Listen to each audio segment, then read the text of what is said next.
আল্লাহ মালাকুল মাউত কে বলবেন, মালাকুল মাউত কি অবস্থা? বলবে সব শেষ। মাইয়াব্বা, কে বাকি?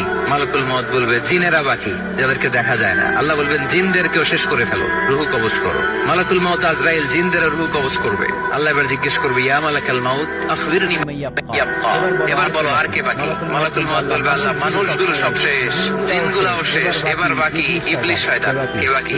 ইবলিসও শেষ করো, ইবলিসও শেষ।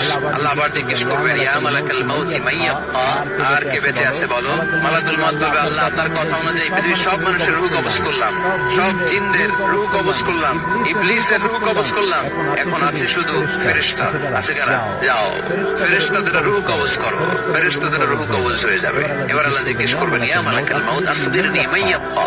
মালাকুল মাউত বলবে, আপনার কথা মতো ধরে ধরে সব শেষ, ফেরেশতাও শেষ, 4 জন ছাড়া।